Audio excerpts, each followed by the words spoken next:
It's one of the ongoing battles, seemingly, of course, the world of TV and the British royal family. But what's happening next?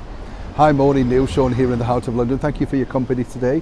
And it's interesting, isn't it? Because we've told you many times here on the show that this particular story seemingly has its own, well, legs, as we say in the business. They appear to be able to do and say and make anything about members of the British monarchy. And seemingly they've got not a leg to stand on. In fact, because even though we know, and guess what, we're talking about, of course, the Netflix series The Crown. Now, of course, The Crown is made by Netflix. That is the company that the former royals, Harry and Meghan, have taken a colossal amount of money from to make sure that they're financially independent. Seemingly, of course, while trashing his former family. And when I say that, I don't mean that lightly, simply because I know The Crown is a soap opera. I totally get that. We understand it, the intelligent ones who are watching this channel here. But of course, there are many people around the world, particularly younger people, who take it as fact, who take it as, well, you know, this is really true. And then, of course, you have a problem, of course, because that then becomes an historical sort of momentum, if you like. Lots of people start repeating the outlandish claims and stories. But now that could all be about to change. But here's what I've found out exclusively for you.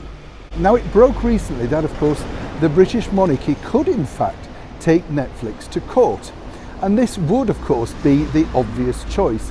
But as we've told you many times here on the show, the British monarchy do not like to get involved in legal matters, as one can imagine. But when you consider some of the outlandish claims that the Crown have come up with, and they don't even put a disclaimer on at the beginning to say that this may have been thought up, made up, all that sort of stuff, well, you do kind of wonder exactly how close to the wind do they wish to sail. But now what we can tell you first and exclusive here on the show is that there will be a stiff legal letter going towards Netflix, let me tell you. And this letter will basically outline the displeasure of some of the members of the senior monarchy, naturally.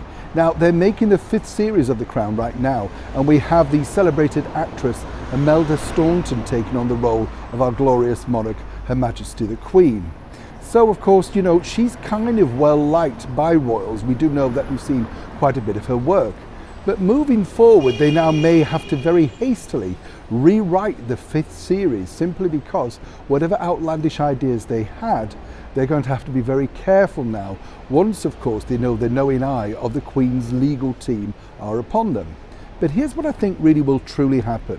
The Crown will back down, and finally, after much pressure and many series now into 5th series, they will put a disclaimer at the beginning and end of each episode, basically claiming, you know, that this is based on loose fact, not necessarily the truth, that sort of stuff. Now, simply, why couldn't they have done that from the off? It would have been far simpler, but of course they wouldn't have had all this publicity and generated all the negative and positive PRs in some cases regarding some of the more, as I say, outlandish stories. Well, this may be something of a coup for the British monarchy. But of course, as we still know, Harry and Meghan have yet to comment on the outlandish storylines that do in fact involve him and of course his late mother, Princess Diana. But of course you can't do that when you're on the payroll, can you? Neil Sean in the heart of London.